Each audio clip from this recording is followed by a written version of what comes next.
The night Lena Hart was told she owned an island, the temperature on the Beaufort waterfront had dropped to 38 degrees, the wind was slicing in off the Atlantic, and her son was asleep on a plastic chair with his cheek pressed against her coat because they no longer had a place to go. The probate office had already closed. The receptionist had shut off half the lights. The hallway smelled like damp paper, floor polish, and rain dragged in on cheap shoes. Lena sat there with one grocery bag, a backpack, and $14.62 folded inside an empty cough drop tin. Her son, Noah, was 9 years old, too thin for his age, and sleeping the way tired children sleep when they've learned not to ask too many questions.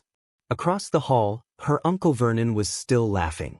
"An island," he said for the third time, loud enough for the entire corridor to hear. That old man left the homeless girl an island. The lawyer had used more formal language than that. Gray Glass Island. 7.4 acres. One derelict cottage. One ruined dock. Accrued county taxes. Appurtenant riparian rights. A brass key sealed in an envelope. A handwritten note from her grandfather in ink that had faded to brown. For the child who still watches the tide. That was all. No bank account. No trust fund.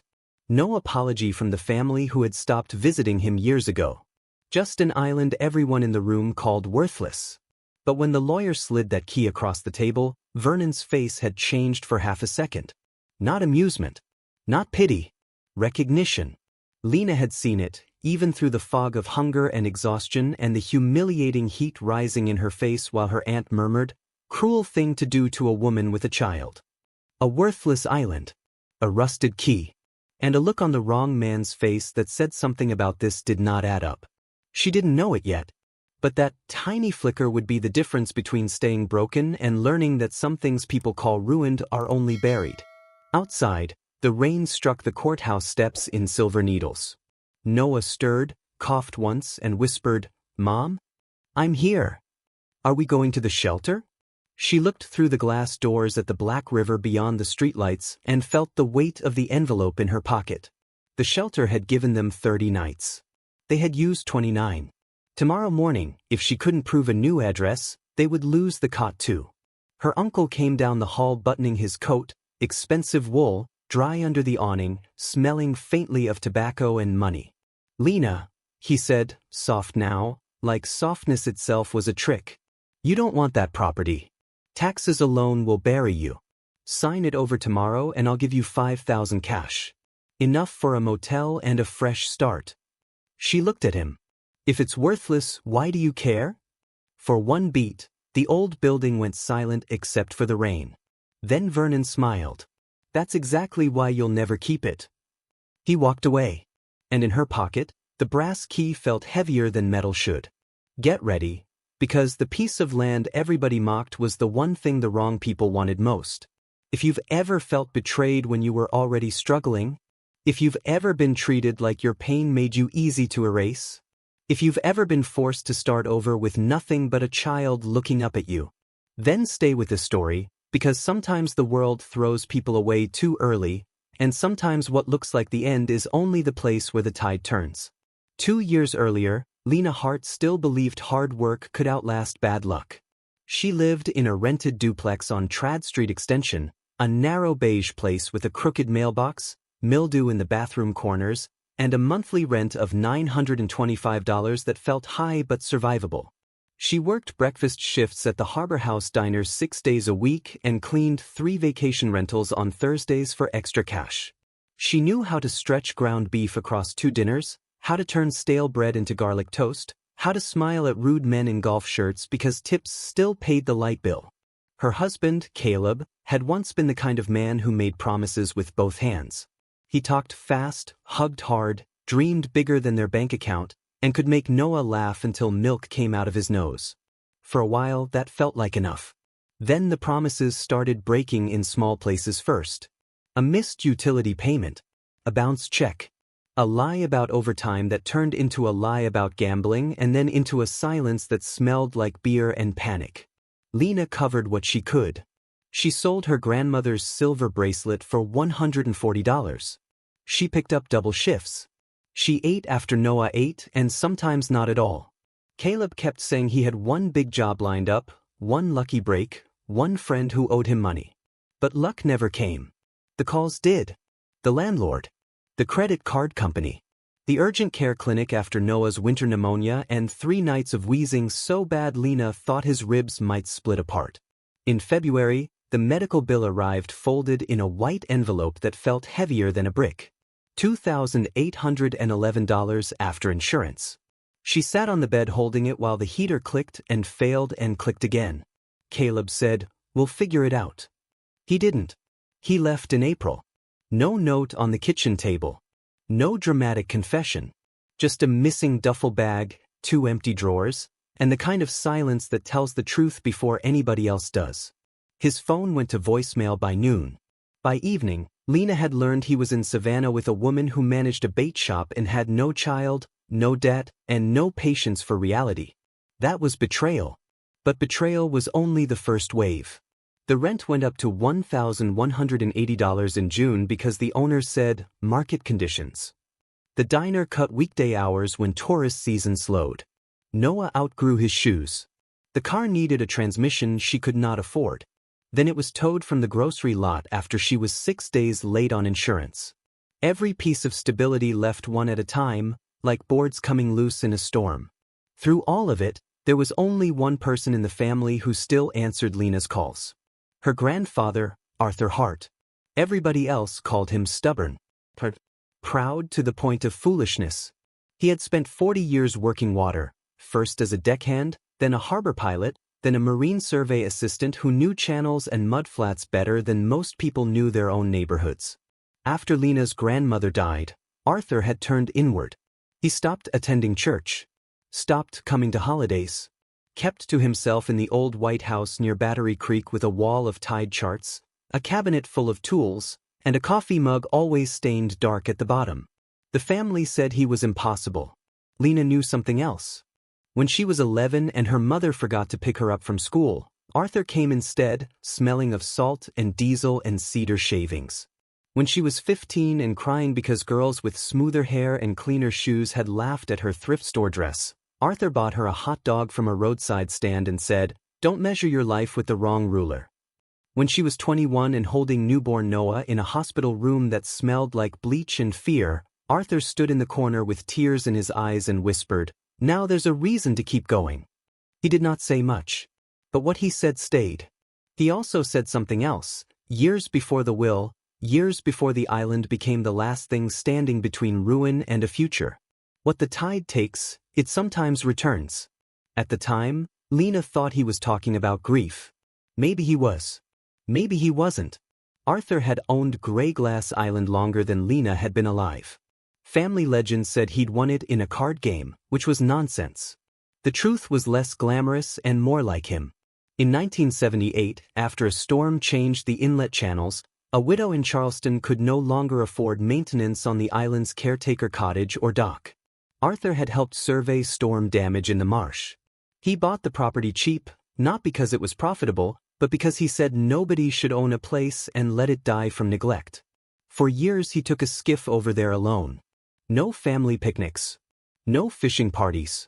No social media sunsets. Just Arthur, a tackle box, a battered thermos, and sometimes a spool of survey string. If anyone asked why he bothered, he'd shrug and say, "Some places don't need crowds. They need memory." Vernon, his oldest son, hated that answer. Vernon believed land existed to be leveraged, divided, sold, refinanced, and stripped clean. He wore polished loafers to family gatherings and referred to marsh as wasted frontage. He had failed at 2 real estate ventures and blamed regulations, weather, and weak partners in exactly that order. When Lena's mother died, Vernon promised to look out for her.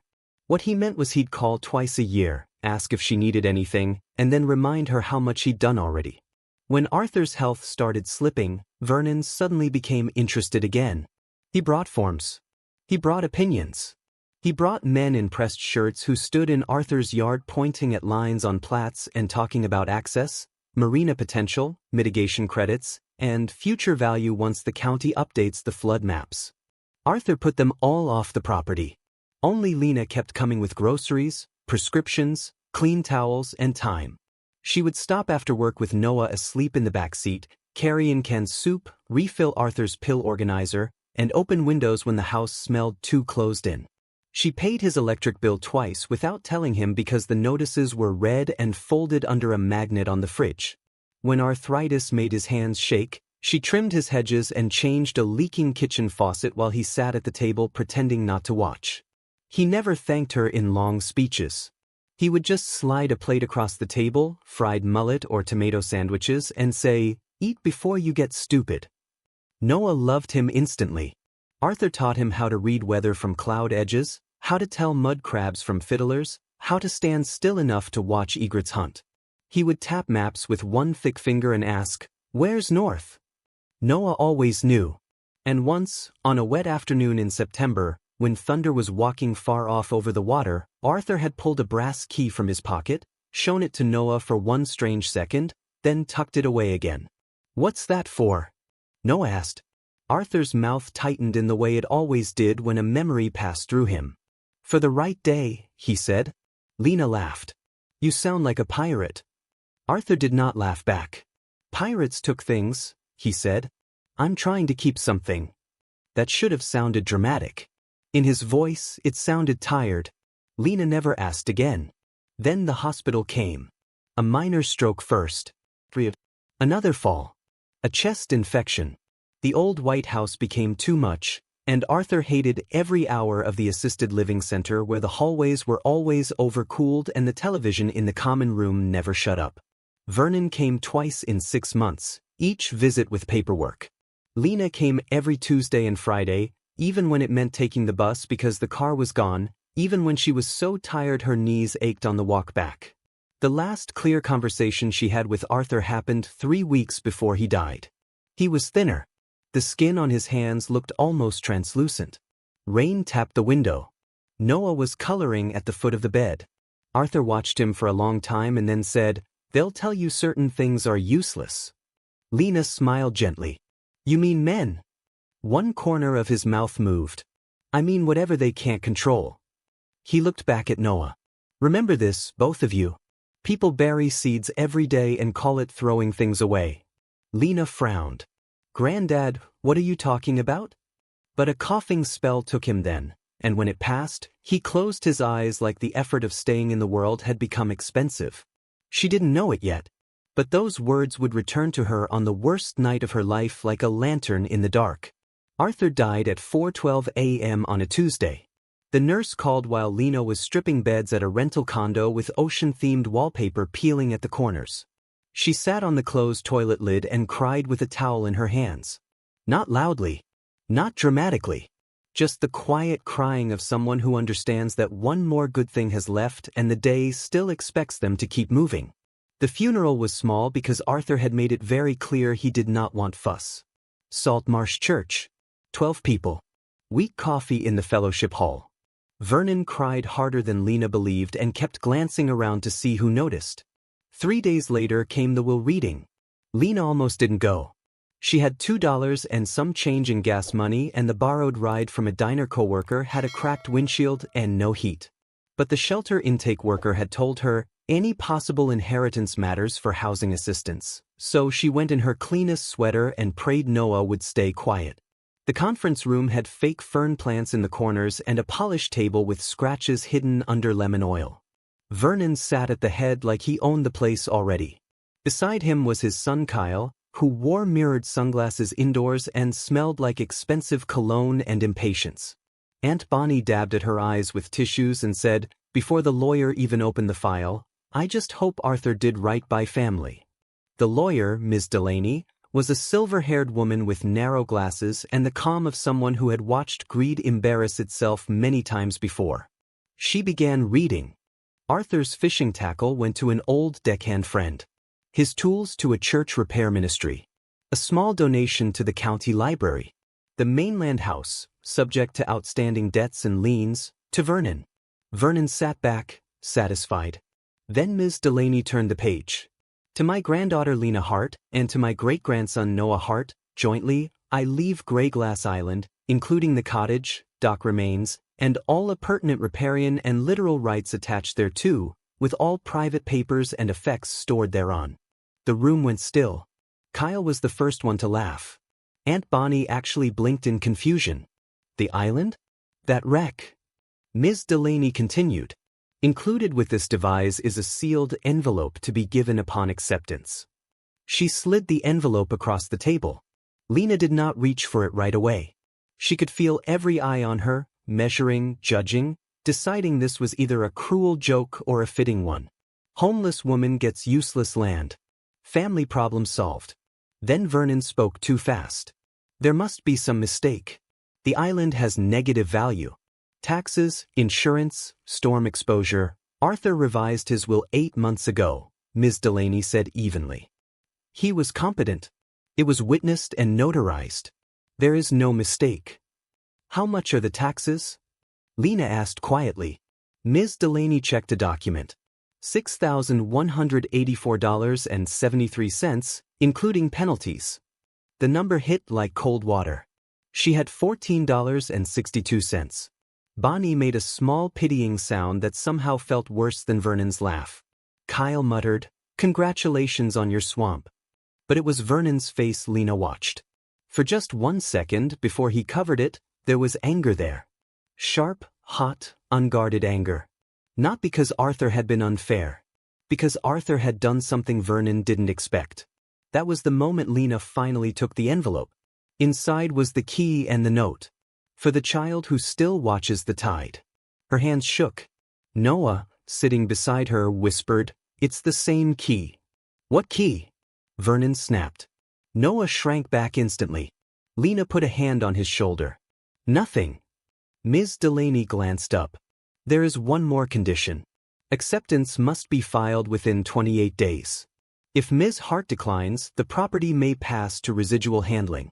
If she accepts, responsibility transfers with it." "That means she'll lose it inside a month," Kyle said. "Save us all some trouble." But then Vernon leaned forward and lowered his voice. "Lena, sign it to me. Today. I'll take over the taxes. I'll even give you something for it. 5,000. There it was again. "Too quick. Too eager." Lena said, "You just called it negative value." Vernon smiled without warmth. "I'm trying to be generous." "No," she said, and even she was surprised by how steady her voice sounded.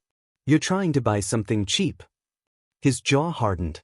The rest of the meeting dissolved into legal words and resentful sighs, but the choice had already planted itself in Lena's mind. If the island was truly worthless, nobody would be pushing this hard. And if Arthur had left a key and a note to Noah, then whatever he'd meant to protect was not meant for Vernon. He thought he'd won. He hadn't. That evening, after the office emptied and the rain kept falling and the shelter lights waited on the other side of town, Lena opened the acceptance packet under a street lamp and signed her name. She became the owner of an island with no money, no transportation, $6,000 in back taxes, and nowhere to sleep. That's when everything changed. The shelter let them stay one extra night because the desk clerk, Mrs. Flores, had kind eyes and a grandson Noah's age. But at breakfast she slid a form across the table and said, almost apologetically, "If you have inherited property, technically that counts as housing potential." Lena stared at her. "It has no heat. I don't even know if the roof stands." Mrs. Flores sighed. "I know. I'm sorry." By noon they were out. They spent 3 hours at the public library because it was warm and free. Lena used the computer to pull up the county parcel map for Gray Glass Island. The screen showed a tiny shape in the inlet east of Battery Creek, just under 3 miles by water from the public landing. 7.4 acres. Flood zone. Improvements listed: cottage, dock. Assessed value: low enough to be insulting, high enough to matter. There was a satellite image too. Dense marsh grass. 3 twisted live oaks. A narrow strip of higher ground in the center. The roof of the cottage looked patched once, years ago, then left to bleach under salt and sun. From that altitude it seemed less like property and more like something the tide had forgotten to erase. Noah leaned close to the screen. "It looks lonely." "It does. Can we go there?" The honest answer was that Lena had no boat, no fuel money, no practical reason, and every reason to walk straight back to Vernon and take whatever cash he offered. Instead she said, maybe, because she could still see his face in that conference room. Because Arthur had never been sentimental with land. Because poor people do not get many chances to trust their instincts, but the rare times they do, it can save their lives. The boat came from Tomas Rivas, who ran a repair shed behind the bait shop and had once fixed a loose wheel on Lena's stroller for free when Noah was a baby. Tomas was thick-shouldered, middle-aged, permanently sun-browned, and skeptical in a way that felt protective instead of cruel. "You want to live on Grey Glass?" he asked, wiping grease from his hands. "That place has no electricity." "I know. Dock's half gone." "I know. Water?" "I don't know." Tomas studied her face and saw, as decent people do, the line between bad planning and desperation. He looked at Noah, then back at Lena. "I got an old skiff with a two-stroke that hates cold mornings. Not pretty, but it floats. You bring it back in one piece and cover the gas when you can." Lena almost cried right there in the gravel. Instead she said, "I will." He handed her a small red gas can and shook his head. Arthur used to come by for fuel every few weeks. Same island. Same look in his eye. Like he was checking on something. "What?" Tomas shrugged. "If I knew, I'd be charging you more." The crossing took 22 minutes in gray water under a sky so low it felt nailed down. Noah sat in an orange life vest that swallowed his neck and held the envelope in both hands like it mattered. Salt spray stung Lena's cheeks. The outboard motor coughed whenever she pushed it too hard. Marsh hens lifted from the reeds. The mainland receded into a smear of pilings, church steeples, and shrimp boat masts until the only sound was the chop of the hull and the thin winter wind. Then the island rose ahead of them. Not dramatic. Not tropical. Not the kind from postcards. Grey Glass was a blunt, wind-bent patch of earth rimmed by marsh and oyster shell, with one weathered cottage perched on the highest ground and a dock that looked like an old man missing teeth. The boards on the western side had collapsed into the water. One piling leaned at an angle sharp enough to make Lena wince. The cottage itself was smaller than she expected, maybe 700 square feet, with cedar shingles gone silver and 2 windows boarded from the outside. Noah whispered, "It's like a secret." "It's like a problem," Lena said, though even then she felt something else too. Not hope exactly. Recognition. As if she had stepped into a place somebody had been holding shut. The inside smelled of mildew, salt, mouse droppings, and long still air. The front room held a rusted stove, a table with one broken leg, and shelves lined with cloudy jars. 2 narrow bedrooms opened off a hall. The roof had leaked in at least 3 places. In the back, a rain barrel had split open. But one corner of the main room was dry. The windows, once unsealed, brought in light. And under the grime, there were signs that Arthur had maintained more than the family knew. A recently patched section of subfloor. A newer latch on the pantry door. A stack of split cedar under tarp outside, still usable. Not abandoned. But Lena swept for 2 hours while Noah gathered dead palmetto fronds into piles. They found an old cot frame, a working lantern, half a box of marine rope, and 3 cans of peaches expired but not bulging. By dusk, they had cleared enough floor to roll out the 2 blankets from the shelter and sit against the wall with peanut butter crackers for dinner. The temperature fell fast after sunset. Without power, the island turned black in layers. Wind hissed through marsh grass. Something scratched under the eaves. The lantern flame flickered and made the corners move. Noah leaned into her side. "Are we staying? For tonight? For real?" She hesitated. Then she said, "For as long as we need to." He was quiet for a while. Then, "Grandpa Arthur said the tide always tells the truth." Lena looked at the lantern. "Did he?" "Yeah." Noah drew his knees up. "He said people lie. Paper lies. Maps can lie. But the tide tells the truth if you watch long enough." Lena closed her eyes. The key was still in her pocket. She had tried it in the front door, the pantry, the old desk drawer, and the rusty lockbox under the cot. Nothing. Somewhere on that island, it belonged. But the first days did not feel like mystery. They felt like survival. Every task cost more than it should. Fresh water had to be ferried in by jug from the mainland because the split rain barrel was useless and the tap pipe under the sink coughed only brown air. Groceries had to be carried in 2 trips up the damaged dock. At the discount store, Lena stood with a calculator app and a basket that held exactly what $27.08 could buy: rice, dry beans, oatmeal, peanut butter, a loaf of wheat bread, a bag of apples on markdown, generic cough medicine, 2 cans of tuna, candles, and a blue tarp large enough to cover the worst leak. Milk had to go back. Cheese too. At night she boiled water on a camp stove Tomas loaned her and used a plastic basin for washing. The cold found every crack in the cottage. It came through the window frames, under the door, up through the floorboards. Salt stiffened the blankets. Her hands split at the knuckles from hauling rope and scrubbing mold. Noah tried not to complain, which somehow hurt more. On Monday she enrolled him in school using Grey Glass Island as the address. The clerk blinked twice but accepted it after checking the parcel records. The bus, of course, did not go to Islands. So Lena woke at 4:50 every morning, lit the lantern, warmed oatmeal, and got them to the skiff by first light. She crossed the inlet in darkness with a headlamp while Noah sat wrapped in a blanket and watched for markers. Then she tied up at the public landing, walked him 6 blocks to school, and spent the day chasing whatever work she could find before making the trip again at dusk. Housekeeping at a motel on weekends. Crab shed on Tuesdays. Dishwashing at the diner whenever somebody called out sick. $11 an hour here. 40 cash there. Tips if tourists were kind. Nothing if they weren't. By the end of the first week, she knew exactly what survival cost in gallons, minutes, and pain. Fuel for the skiff, $18 every 3 days if she was careful. Propane canister, $8.99. Laundromat, $6 per load. A child's inhaler refill after insurance, $32 she did not have. And hanging over all of it, the county tax deadline. 28 days to accept. 90 days before collection actions escalated. The numbers sat in her head like a hammer. The whispers started on day 6. People at the landing noticed the island life vest, the bundles, the tired boy with marsh mud on his sneakers. One mother pulling an SUV door shut glanced at Noah and then at Lena and said, not quite softly enough, "That's not suitable." At the grocery store, Aunt Bonnie saw them buying dented cans and said, "You really should let Vernon help. Pride doesn't feed children." Lena smiled without heat.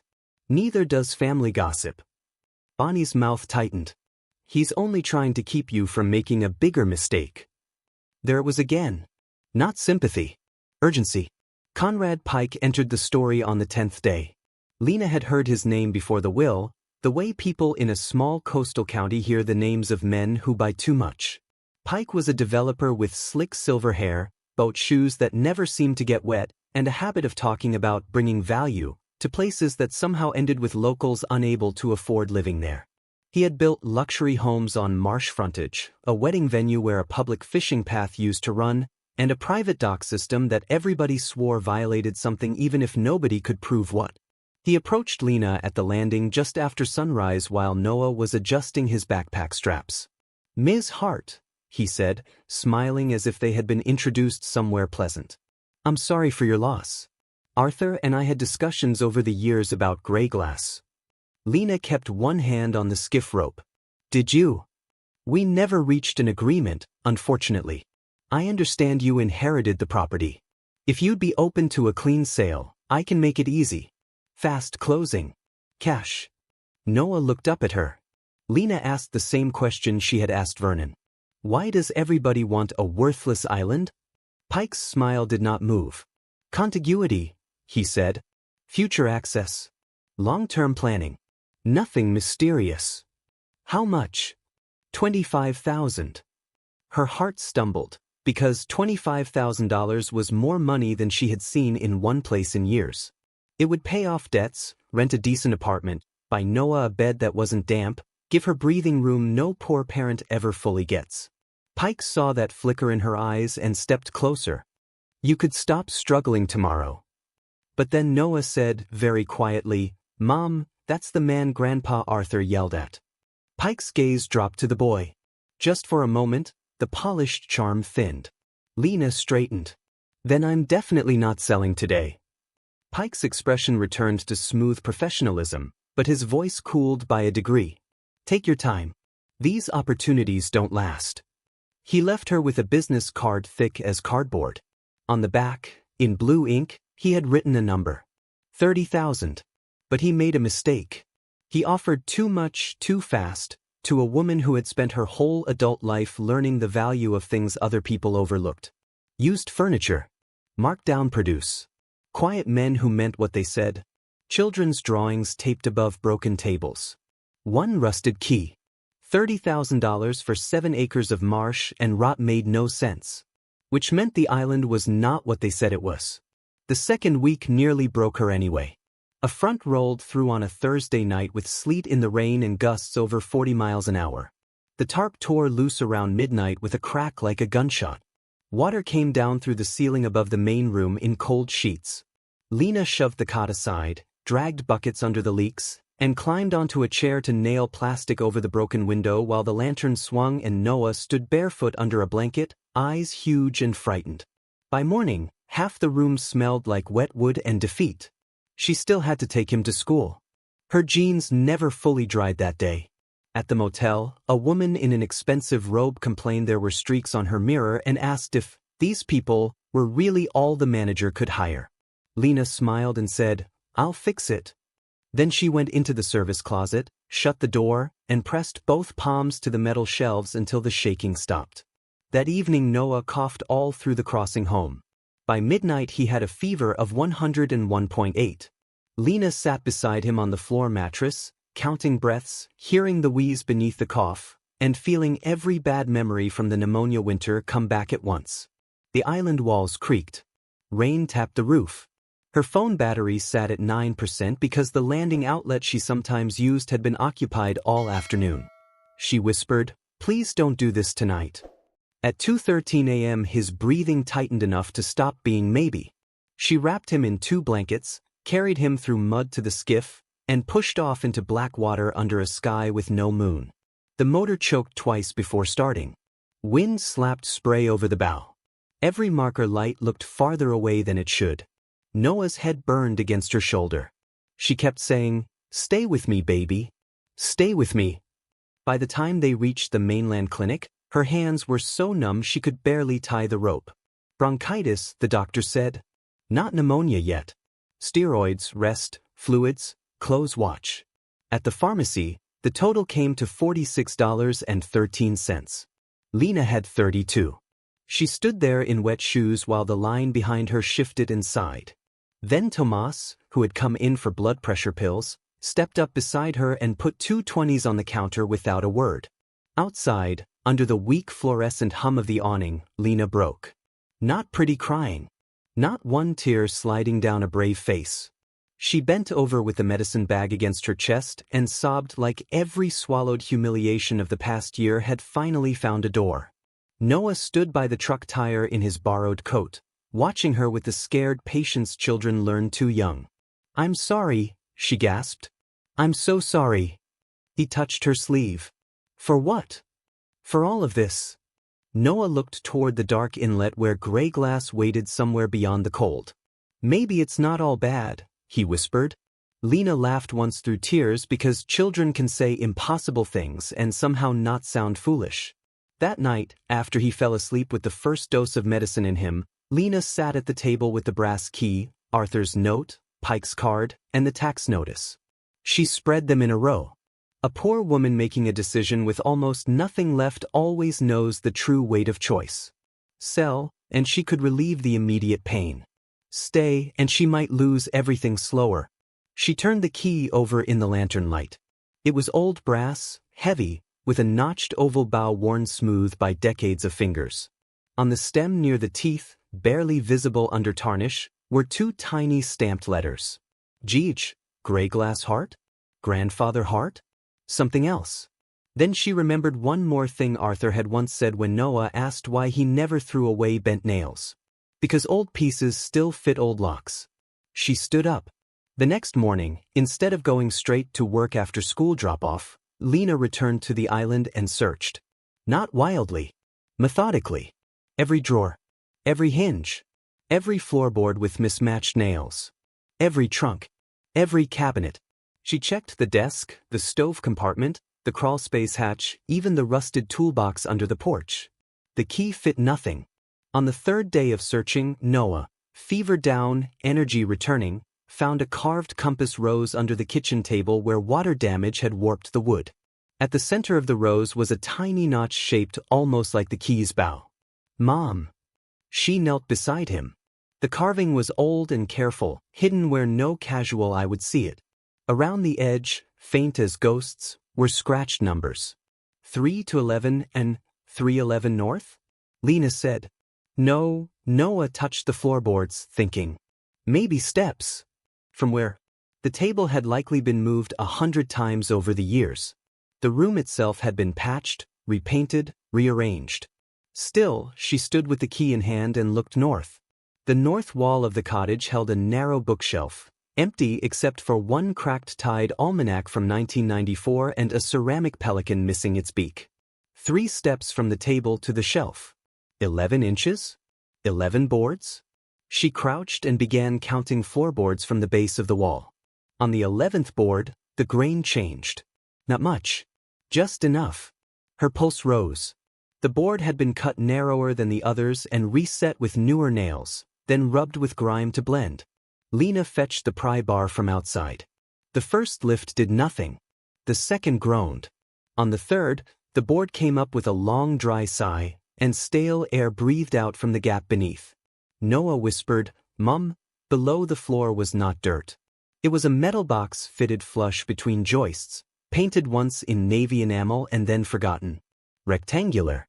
About the size of a briefcase. At one end was a brass lock, green with age. The key slid in. For a second it stuck. Then it turned. The click it made was small. But in that freezing cottage it sounded like a door opening between 2 lives. Inside, wrapped in oilcloth and cedar shavings, lay 6 items. A leather ledger swollen with age but intact. A tin tube capped in wax. A cassette tape in a plastic case. A folded packet of notarized documents bound in twine. A black and white photograph of Arthur standing on the island dock beside a younger man Lena didn't know. And an envelope addressed, in Arthur's hand, to the one who stayed. Lena stared so long Noah finally said, "Are you going to read it?" Her fingers shook as she opened the envelope. The paper inside was yellow, the handwriting steadier than in the note from the will. "Lena, if this reaches you, I was right about 2 things. First, they came looking the minute they thought I was weak. Second, you were the one who never came looking for what was mine. You came looking for me. The island is not what Vernon says. It is not what Pike says either.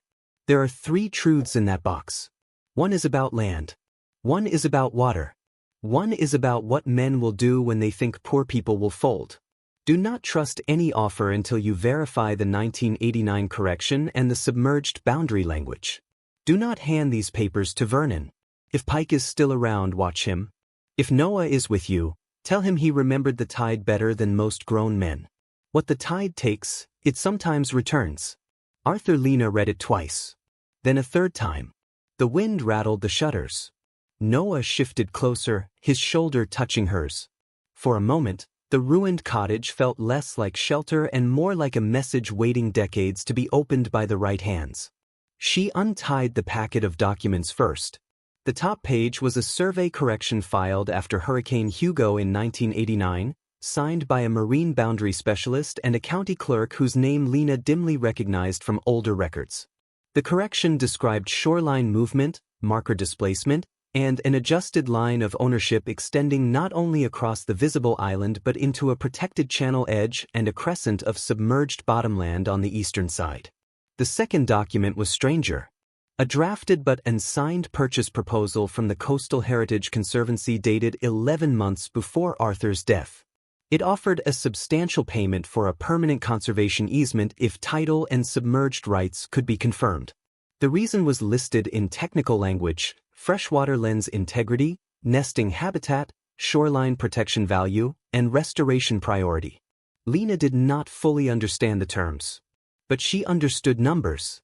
$2,400,000. Her breath caught so hard it hurt. Is it money? Noah whispered.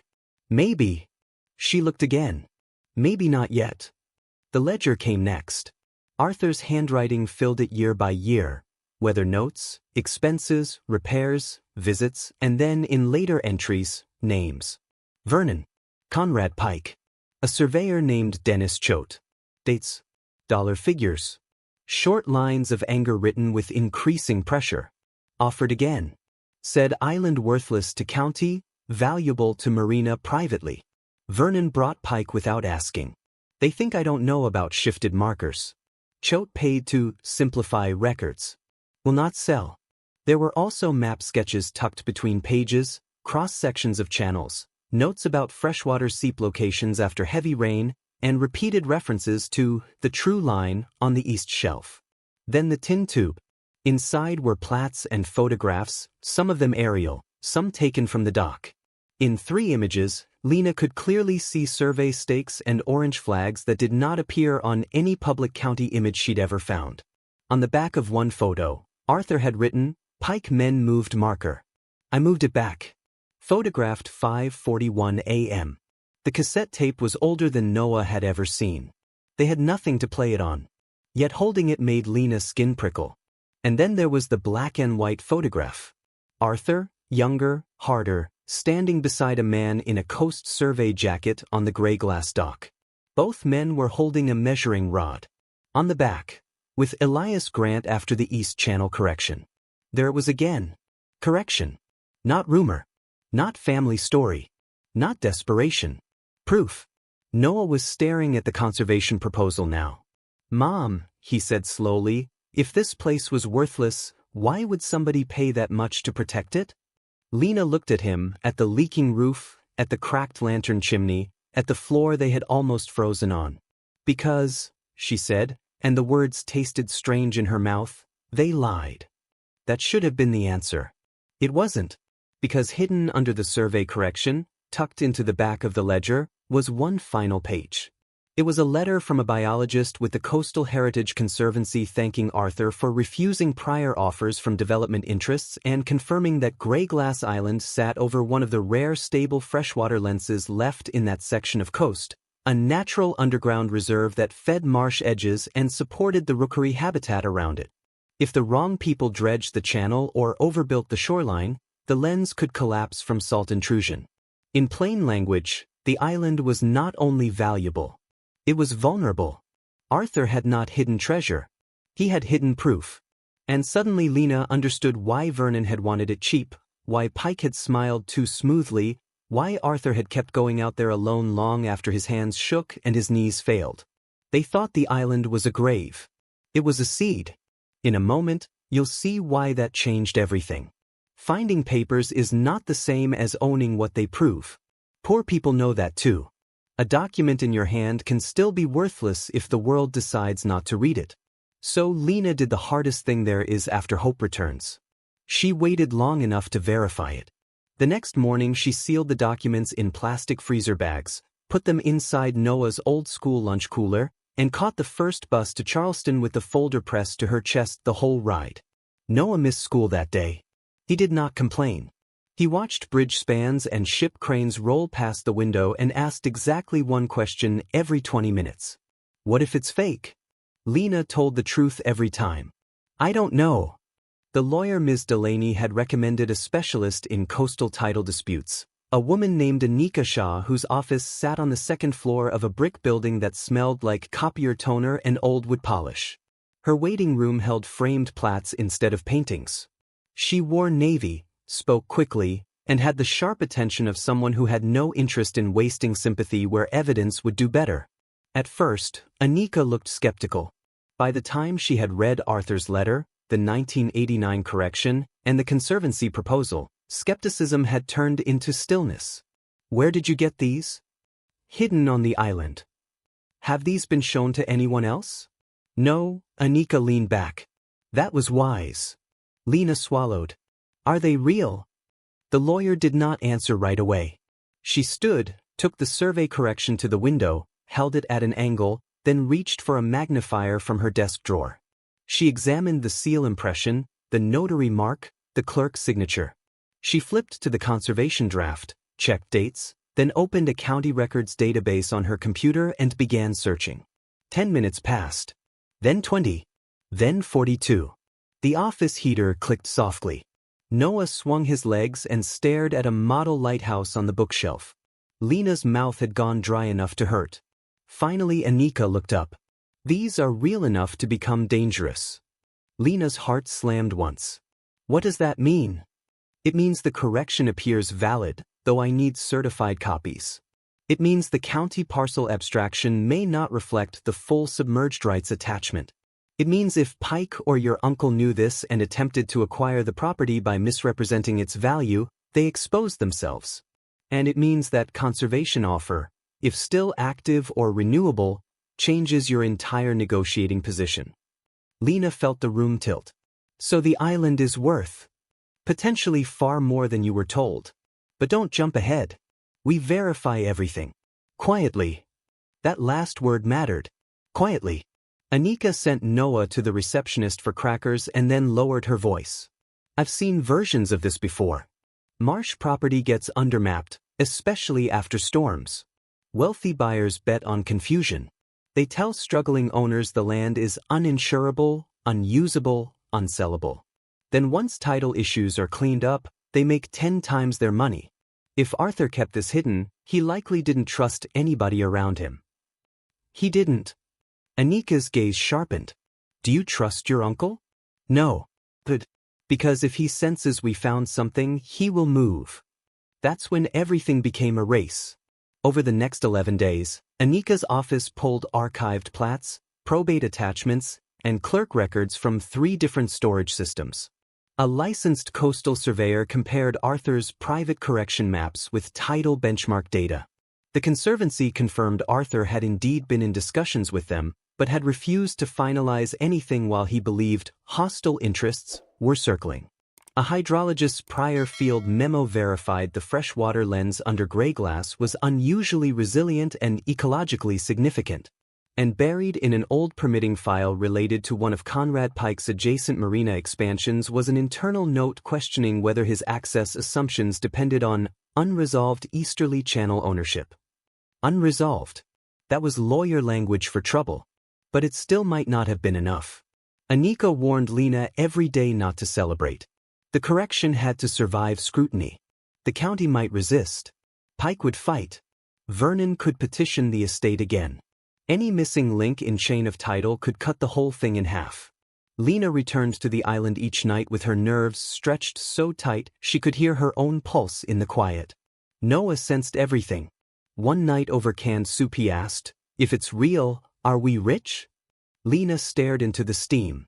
Rich enough not to be scared all the time would be nice. He thought about that, then nodded in a way no child should have needed to understand. Meanwhile, the pressure from outside sharpened. Vernon came to the landing on a Tuesday and stood too close while Lena tied the skiff. "I heard you were in Charleston," he said. "Who told you that?" "In this county?" He smiled thinly. "Everybody." Lena kept her hands moving on the rope. "Maybe I wanted a day trip." "You can stop pretending. You're drowning out there." He glanced at Noah. "And dragging the boy with you." Something hot flashed through Lena, but she kept her voice level. "Say what you came to say." Vernon pulled an envelope from his coat. 40,000. She laughed once, unable not to. A week ago it was 5. "I'm trying to help you before tax foreclosure eats the whole thing." "Then let it eat it." His face hardened. "You think that old man loved you? He used you. Left you a burden because he knew you were too sentimental to say no." Lena stepped closer. "No. He left me the one thing you couldn't trick him out of." For a moment Vernon's polished mask cracked, and the bitterness underneath looked ancient. "You have no idea what that island cost this family. Then maybe you should have visited him before he died." He grabbed her arm.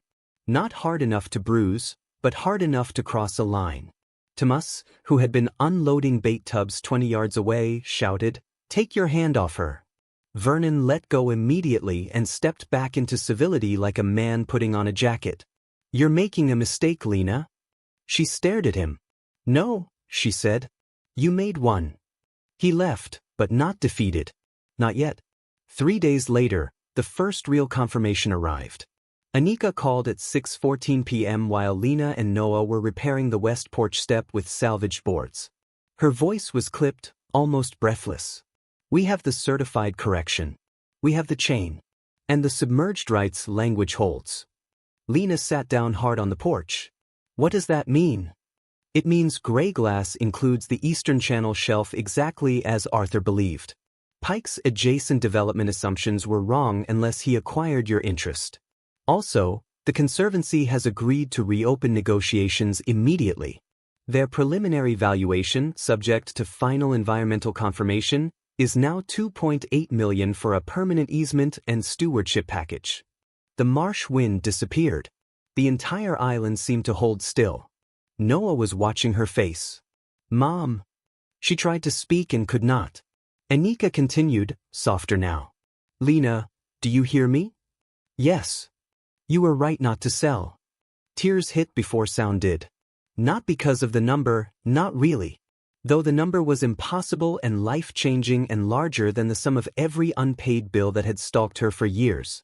It was because for the first time in a very long time, reality had moved in her favor instead of against her. Not pity. Not charity. Not rescue bought by humiliation. She covered the phone and looked at Noah. "It's real," she whispered. His eyes widened. "The island? The island."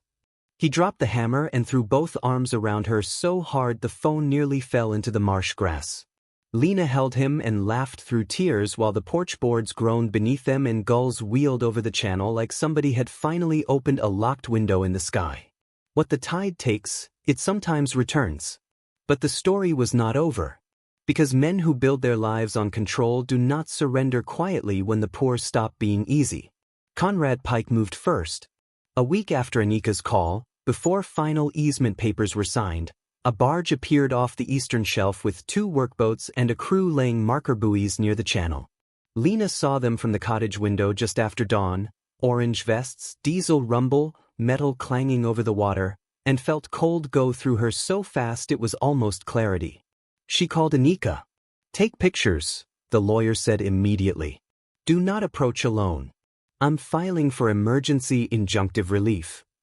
But Pike had already bet on intimidation. By noon, he arrived in person on a polished center console boat, loafers immaculate, smile absent. Vernon was with him. That told Lena everything. Pike stepped onto what remained of the dock as if he owned the boards under his feet. "We are conducting lawful pre-development assessments," he said. Lena stood on shore with Noah behind her and Arthur's old binoculars in her hand. "On my property." "That is disputed." "Not anymore." Pike's jaw twitched. Vernon folded his arms. "Lena, don't make this uglier than it needs to be. You can still walk away with money."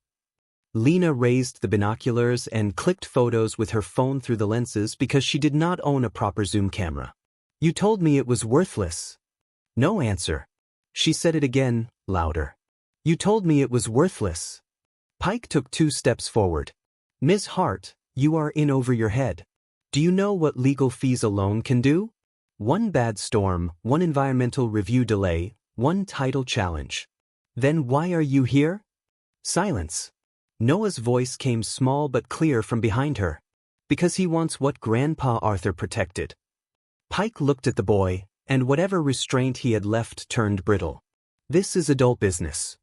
Lena straightened to her full height, poor woman's boots in mud, hair whipped by salt wind, hands raw from work that never ended. "No," she said. "This is theft with nicer shoes."